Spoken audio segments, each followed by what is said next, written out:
What's up everyone and welcome to Giacs. If you're new to Monster Hunter World and like me you tend to skip or skim the tutorials, this video on tips about Astera will help you out. Alright Fivers, the first place I want to start is the workshop. This is where you'll be spending a lot of your downtime working on your armor and different weapons. I'd recommend upgrading your armor here as much as possible. The best tip I can provide here are actually the buttons and your options. When you talk to the smithy, there are several options here. The tip I mentioned, however, is under forged weapons or armor.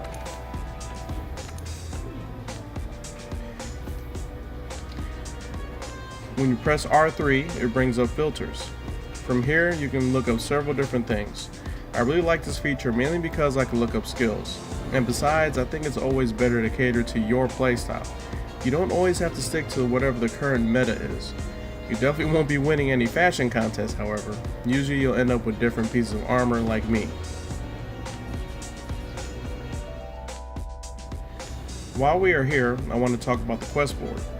We all know this is where you continue your main story. My tip here is don't ignore the optional quests. I'll go ahead and run over to the quest board.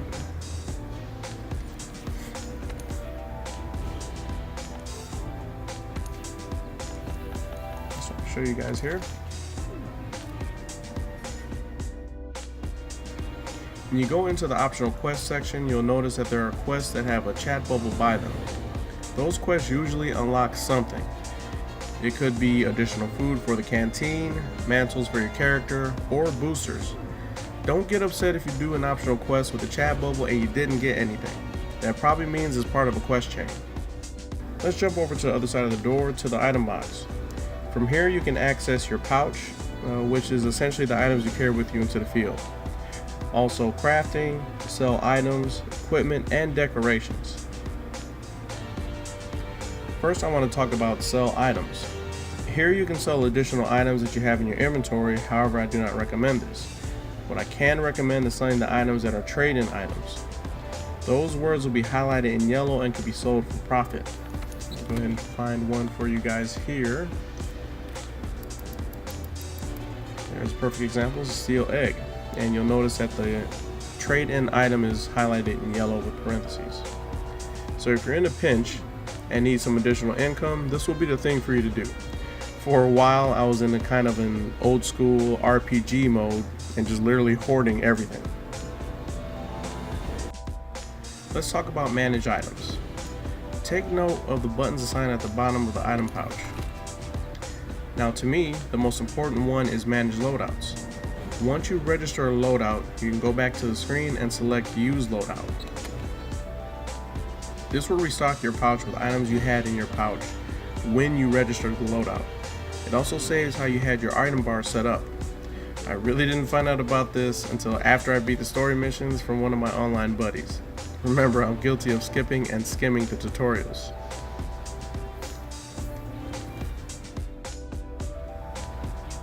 Next, let's talk about change equipment. This section kind of speaks for itself. The one tip here I wanted to point out is manage loadouts on the left side of the screen. This works the same way as the item box manage loadouts, so go crazy with your own custom loadouts. You can rename the loadouts you save to better help you organize. Now, an important side note here is that this will also keep the decorations you have saved at the time you registered the loadout.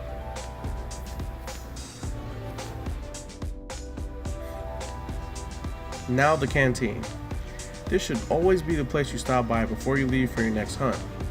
Also, if you forget to eat here, you can always eat at the camps you have unlocked during hunts or quests. I'm definitely guilty of just going with the chef's choice, which will give you a bonus 50 health and 50 stamina.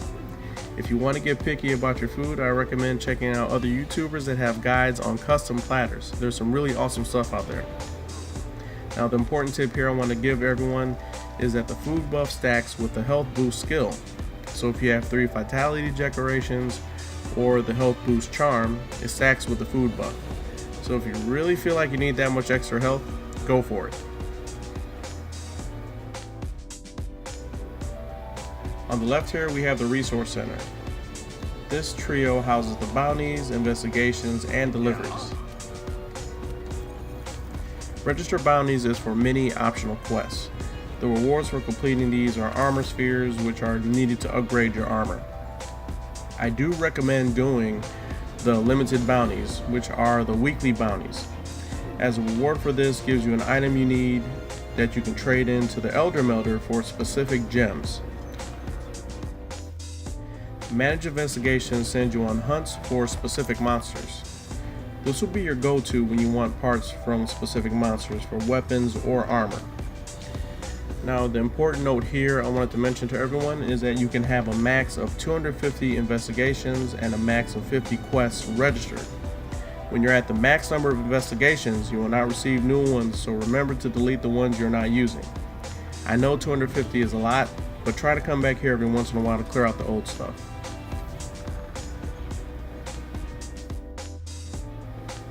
Now the provisions. You can buy ammo, coatings, and items needed for crafting. To me, the most important items from here will be the power charm and armor charm. Just having these items in your inventory will increase your damage and defense. Once you are able to farm basil geese, also known as Beetlejuice, you will be able to upgrade these items using the talents from him. Having the power charm, armor charm, and their upgraded counterparts stack, so remember to save 4 spaces in your inventory for these items. Next, we have the Botanical Research Center. You can make items here which can also be found in the field. Fertilizing these items will increase the amount of items you receive. You can collect your harvest after each quest, hunt, or expedition completed. Here we have the Elder Melder. You can create items and decorations here.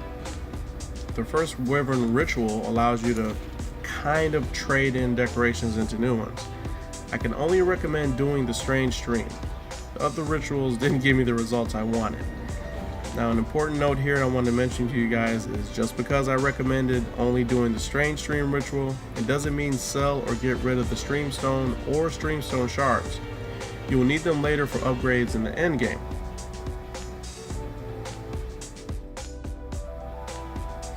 Next up, we have the Ecological Research.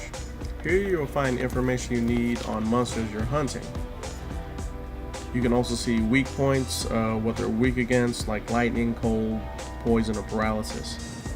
Now, finding tracks, mucus, or pieces of the monster will increase these levels. Remember, you have to visit him in order to update the monster field guide. So if you've been out in the field for a while, go and talk to him to update the monster field guide. Okay, let's talk about the monster field guide. I beat myself up about this one, especially when I found out about it from one of my online buddies. You can access the monster field guide from anywhere. All you have to do is hit options and scroll over to the info tab. And right at the top there is an option called Hunter Notes. From here you can access 3 separate options: map, monster field guide, and weapon controls. The monster field guide acts the same as the ecological research, so if you're out in the field and want to take a quick look at weak points and weaknesses, this is essential for you. Like I said before, this was probably mentioned in the tutorials, but if you're like me, sometimes you tend to skip or skim them. Last place here in Astera is the Gathering Hub. Honestly, while I've been playing this game with my friends and online buddies, we haven't used this that much. Here you can manage your squads, buy provisions, go to the arena, visit the canteen, go to your room, and see other players in your session. Well, if they're in the Gathering Hub at the same time as you. Alright, 5th Fleet, thank you for watching. I hope the tips in this video will help you out there in the new world. That's it for this video, and I'll see you next time. Peace!